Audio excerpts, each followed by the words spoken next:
I found 2 seconds to do a table talk. So happy Table Talk Thursday. I just got back from a care receiver meeting and it went really well, and let's get started. Okay, so I've kind of lost track, but I think I am on personal profile. I'm going to question 170, but this will be the first question for this table talk. So, what causes you to get flustered? I am often flustered when I don't know what I'm doing, or I feel like I don't know what I'm doing, and I feel like I don't have any control over anything, so I get very anxious and annoyed and just chaotic all over my mind. But you won't see it externally other than an upset face for me. But otherwise, in my mind, it's going 100 miles an hour. I'm panicking. So that's when I get most flustered, when I just don't know, or there's some unknown piece in front of me. Question number 2. What time of day do you feel at your best? I would say after lunch, after a good sandwich, I feel at my best. Sorry guys, it's super hot. I feel at my best at that point in time. But it only lasts for like an hour or so. Okay, what time do you usually wake up in the morning? Do you awaken naturally or need an alarm? I am in desperate need of an alarm all the time. I can sleep forever. I wake up in the morning now around 7 o'clock. I should be getting up earlier, I feel like, but that's the time of day that I get up. 7 o'clock every morning. Try to get a little time in just to pray, and then wrap my head around the fact that I have to get up. Okay, next one. What fear would you like to overcome?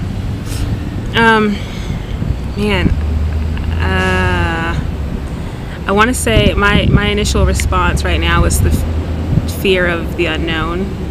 I want to, I guess, maintain a sense of composure when it comes to not knowing what's next for me, or in any situation. When I just don't know something, I want to overcome the initial fear of like I was talking about, being flustered and being over anxious. Yes. Next question. When do you feel most like a slave to time? I feel most like a slave to time when I have multiple projects that need to be completed. I feel like I need to often just be on top of things, and there's just a lot of pressure there. So that's when I feel like I'm most a slave to time.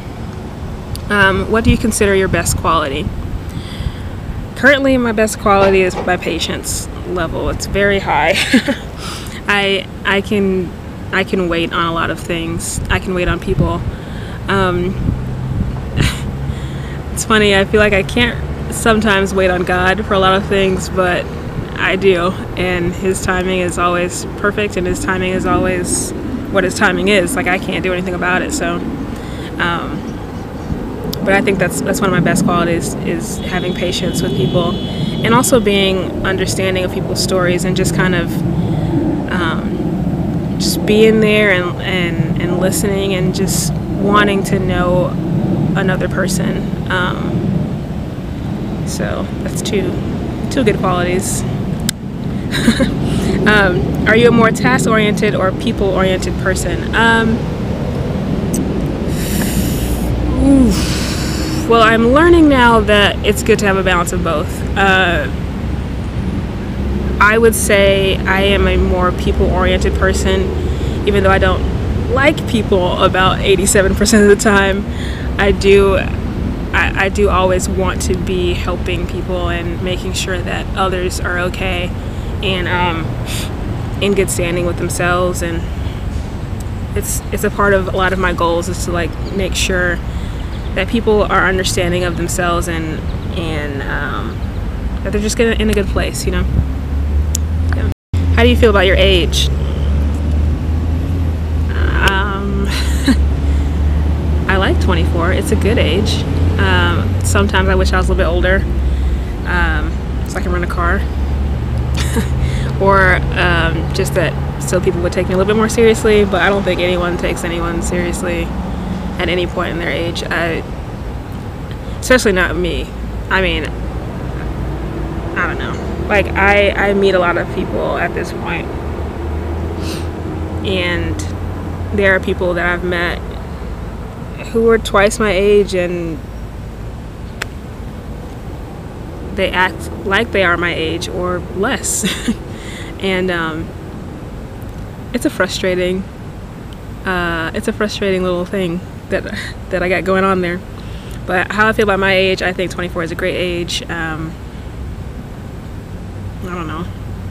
I'm ready to retire, but I don't think that has an age bound anymore. It's just kind of how hard you work at this point. Is it more important for you to look good or to feel good?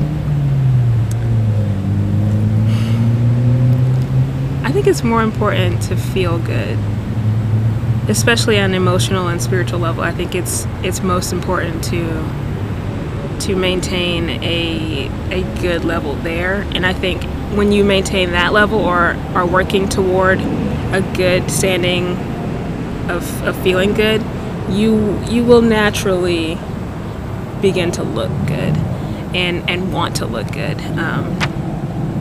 So I think that's the only way I can explain that. What's your idea of a good time? Chilling, man, kicking back. I love just having a honest conversation, and drinking a few, eating lots of food. And I had a really good time was it 2 weekends ago? I don't know when it was. I think it was a couple weekends ago. And it was just that. It was just hanging out. You know, we had some really good conversations, some conversations that really make you think, and sharing of experiences and remembering good times and looking forward to good times. That's my idea of a good time.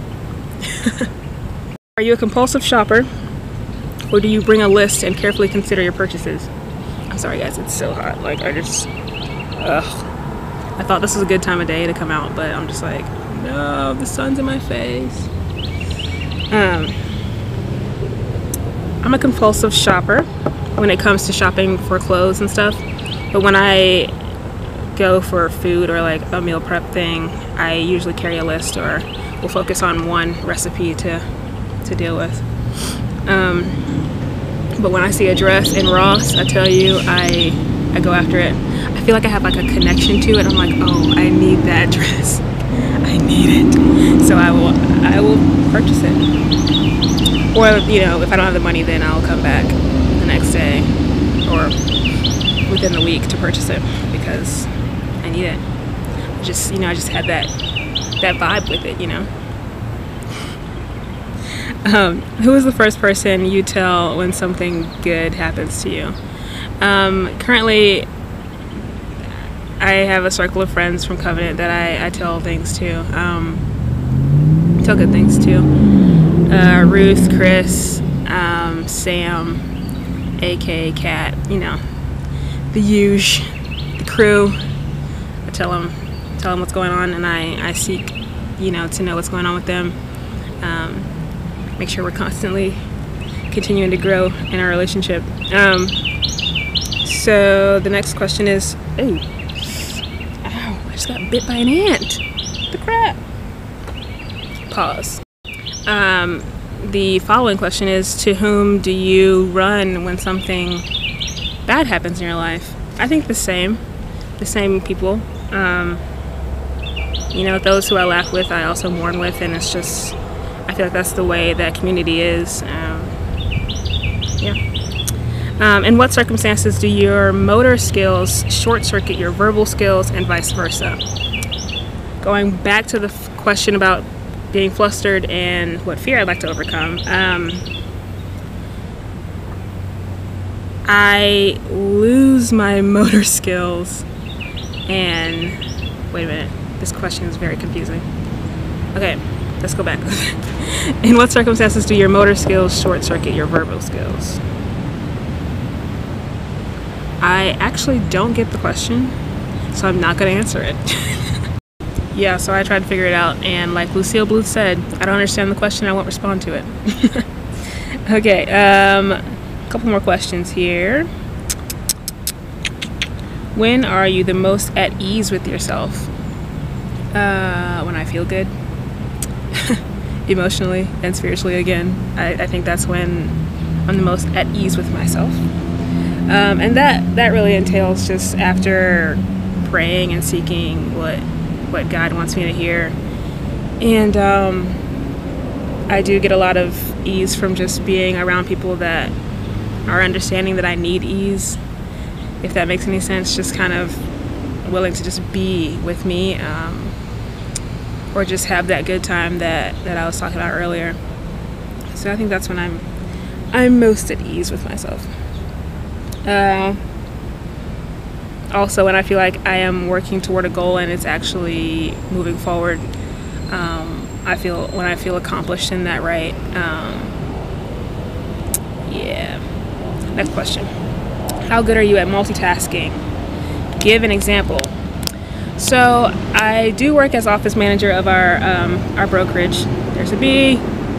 And that requires a lot of multitasking. I think I'm pretty good at it. Sometimes it's overwhelming and annoying when I get stopped in the middle of a task to do something else. But for the most part, I'm pretty good at it. Pretty darn good. Not to toot my own horn, but toot toot. And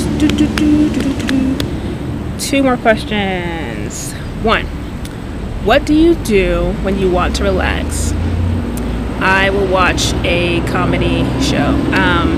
Currently, sorry, get back in the frame here. Currently, I'm watching Cheers. I'm going through Cheers. I went through Frasier, loved it. I still go back and watch Frasier all the time. But now I'm going through Cheers, and it is really funny. Like, I didn't know it was that funny. I thought Frasier was funny, which Frasier is top-notch funny, but Cheers is like hilarious in a very Americana, subtle type way. My favorite character right now is actually Diane Chambers. She is so snarky. It's great. I need to be like her. Anyway, and the second is what's something that amazes you?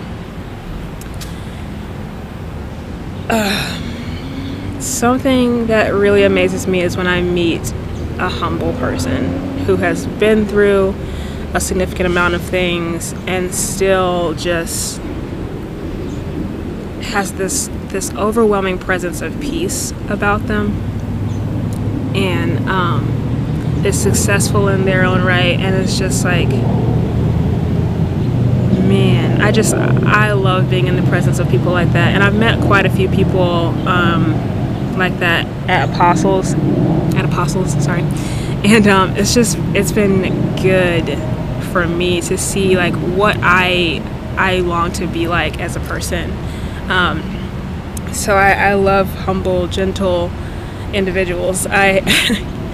It's a breath of fresh air, literally a breath of fresh air.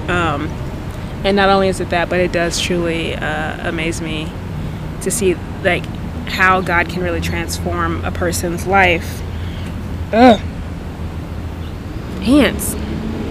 God can transform a person's life and make them into something like that beautiful. So that's something that amazes me. All right, guys, I hope you enjoyed this table talk. I'm not sure when you'll see another one, but when I do get around to it, I'll be here. Hope you guys have a wonderful weekend, and I will see you next week. We are praying. Bye, guys.